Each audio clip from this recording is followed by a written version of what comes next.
Habari yako rafiki, natumai unaendelea vyema. Nimepokea simu nyingi sana zikiniomba nizungumzie somo la PID. Na imani nazungumza na mtu mwenye changamoto hiyo, na wengi sana wameniomba nizungumzie kuhusu vyanzo vya PID. Nishavielezea hapo kabla, lakini natamani ni kubrush au ni kusisitiza tu jambo moja. Asilimia kubwa ya PID inasababishwa na kufanya ngono isiyo salama na kuwa na ngono na watu wengi. Yaani kimaanisha kama ni mdada anakuwa anafanya ngono na watu wengi kuanzia wawili watatu, na wakiwa na maambukizi. Hayo maambukizi yanaweza kusababisha changamoto kama hiyo. Lakini kwa leo ninatamani nizungumzie PID kwa namna nyingine tofauti. Kwanza nikianza na madhara ya PID. Kuna mtu ambaye anapata PID hajui, hafahamu, kwa sababu PID ni silent destroyer. Yaani ni kitu ambacho kinaharibu uzazi kimya kimya bila mtu kufahamu. Kwa unakuta mtu anaona dalili za mwanzo lakini haendi kufanyiwa matibabu mapema, na mpaka dalili zinapokuwa kubwa kiasi kwamba zinaleta shida kwenye uzazi, kupata mtoto, ndo anaanza kutafuta suluhisho. Kuna mtu ambaye ana milija yake imeziba kabisa, nikimaanisha zile fallopian tubes. Kuna mtu ambaye ameenda kupiga ultrasound, amepatiwa matibabu ya PID, lakini kwenye milija yake kuna makovu. Yani alipopata PID ilitengeneza kama uvimbe, tukisema kwa kitaalamu tunasema inflammation, kama uvimbe fulani hivi. Kwa ulipotoka, yani matibabu yalipokamilika, yakaacha kama kovu. Kwa hiyo inakuwa ni ngumu sana kwa yai kutoka kwenye mayai, kwenye mfuko wa mayai kuja kwenye hizo milija ya uzazi kwa ajili ya kurutubishwa, kwa sababu kunakuwa na hayo makovu. Lakini kuna mtu ambaye anapata maumivu makali. Yani kwa sasa hivi PID imekuwa kali, anapata maumivu makali chini ya kitovu, lakini pia kwenye kushoto au kulia, lakini chini ya kitovu anakuwa anapata maumivu makali sana. Lakini pia inaweza ikawa ni uvimbe kwenye kizazi. Unamaanisha yani PID PID inaweza ikaingia mpaka kwenye kizazi. Kuna watu wanasema tu PID inaishia kwenye milija ya kizazi. No, inaweza ikafika mpaka kwenye kizazi na ikasababisha uvimbe, kiasi kwamba ule uvimbe pia unaweza kuleta kovu kule kwenye kizazi, na ukaweza kusababisha zile mimba zinakuwa zinaporomoka mara kwa mara. Kwa hiyo inaweza pia ikawa sababu ya mimba kuporomoka. Kuna watu wanalalamika sana, nasema kwa nini mimi nabeba mimba lakini mimba zinaporomoka?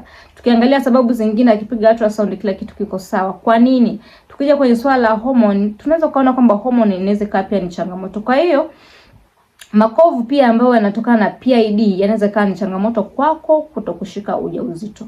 Kwa hiyo PID inatakiwa kuwa ni jambo kubwa sana kulichukuliwa kwa upana, kwa sababu mabinti wengi au wadada wengi sana wanapitia hii changamoto kwa sasa. Maana nilipopiga asilimia kubwa kwa watu ambao wamenitafuta na nilioongea nao ni umri kuanzia miaka 20 hadi 28 wanapitia hii changamoto ya PID. Kwa hiyo unaweza kuona kama ni ule umri wa vijana wanapitia hii changamoto ya PID. Kwa hiyo PID is serious disease. Uwezo wa kujikinga na PID ni mkubwa sana kuliko matibabu yake. Kwa hiyo unaweza katibu lakini utengeneza makovu kama nilivyosema. Bora kama hujapata, jikinge vizuri sana ili kuzuia changamoto kama hiyo. Tiba ninayo kufundisha leo sio tiba ambayo inatibu ugonjwa, lakini ni tiba ambayo inazuia isijirudie kama uko na PID na uko kwenye matibabu, lakini ni tiba ambayo inakukinga wewe usipate. Na inakukinga vipi? Inakukinga kwa kuongeza kinga ya mwili, ili hata wale wadudu wakiingia waweze kushambuliwa na kinga ya mwili, ili wewe ubaki salama. Sio kwamba ni tiba ya PID kabisa, lakini ndo kama nilivyosema kwamba inaongeza kinga ya mwili ili kinga ya mwili iweze kupambana na maambukizi au wadudu wanaoingia. Kinga hii ambayo nitakuelekeza leo itatumika kwa mtu ambaye ametumia dawa na ameshapona, kwa hiyo anatamani kujikinga. Lakini itatumika kwa mtu ambaye hajawahi kupata lakini anatamani kujikinga kwa kuongeza kinga ya mwili. Unaweza kutengeneza juice. Hii juice ina viambata tofauti tofauti. Kama una daftari lako unaweza kaandaa vizuri ili uweze kuandika hivi viambata, na nitakuelezea kwa nini nimechagua hivi viambata. Hii juice lazima iwe na tangawizi. Tangawizi utachukua ni kiasi cha nusu kijiko, kile kijiko cha chai unachukua nusu. Unaweza kutumia tangawizi ya unga au unaweza kutumia ile fresh kutoka shamba. Lakini pia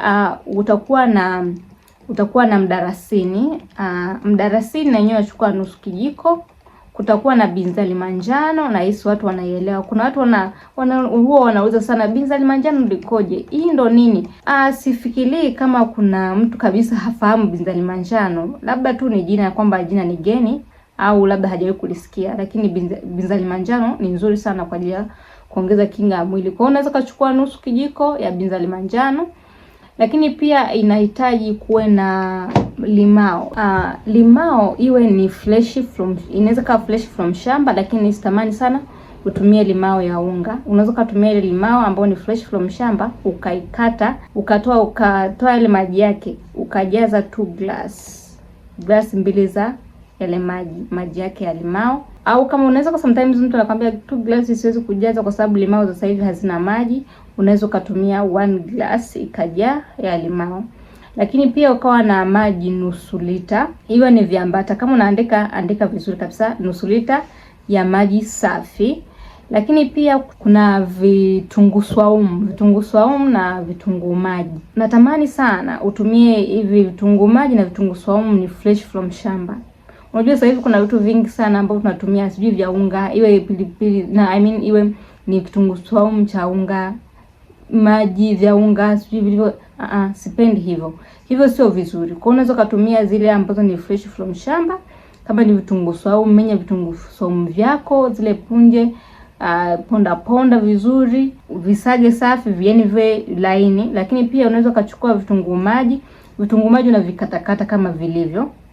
Kitunguu maji kimoja, kimoja. Lakini punje 10 za vitunguu swaumu na kitunguu maji kikubwa kimoja. Kitu kingine ni giligilani, yale majani. Kitu cha mwisho kabisa ni activated charcoal.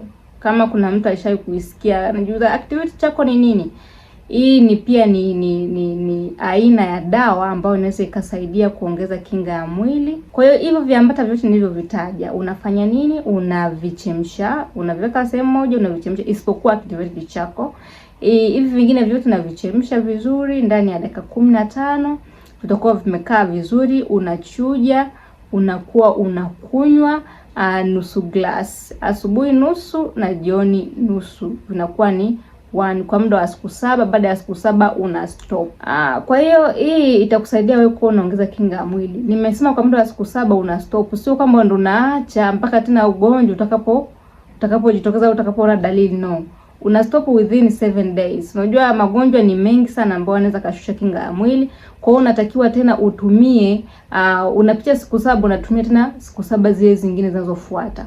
Kwa hiyo inatakiwa iwe katika daily routine yako, kama unavyokunywa maji au kama unavyokula chakula asubuhi, mchana, jioni. Inatakiwa iwe ni daily routine yako. Uweze ukapitisha miezi 2 au 3 hujapata chakula au hujanywa maji kabisa. Kwa hiyo ufanye iwe katika daily routine, itakusaidia kuongeza kinga ya mwili, kupambana dhidi ya hayo maambukizi au vijidudu wabaya ambao wanaweza kusababisha maambukizi kwenye via vya uzazi. Hao wadudu ambao wanaweza kusababishwa na ngono zembe au wanaweza kusababishwa na hizi matumizi ya vifaa vya uzazi wa mpango, sana sana kitanzi ambacho kinawekwa chini. Inaweza ikawa ni ishara nzuri kwako ukitumia hivyo na ikakusaidia sana. Lakini naomba niweke vizuri hapa. Kuna mtu anafikiri kwamba hii ndio tiba. No. Yaani hii sio tiba ya tatizo la PID. Hii ni moja ya lishe ambayo inaweza kukusaidia wewe kuongeza kinga ya mwili ili mwili uweze kupambana na wale wadudu wanaoingia kwa ajili ya kusababisha tatizo hilo. Na hisi umenielewa vyema. Kama ulikuwa miongoni mwa watu ambao uliniuliza maswali mengi kuhusu PID, I think nimekujibu. Na kama una milija yako imeziba au una changamoto yoyote ya milija ambayo imesababishwa na chanzo ni PID, unaweza kunitafuta inbox au WhatsApp kwa namba ambazo zinapita hapo ili tuweze kuzungumza zaidi. Lakini pia kwa mtu ambaye anahitaji ushauri na amehangaika sana, lakini natamani sasa, nimechoka, natamani hii ifike mwisho, unaweza kanitafuta. Mungu anaponya, Mungu anaokoa. Kwa hiyo usikate tamaa, kila kitu kitakuwa sawa kwa muda wake. Asante.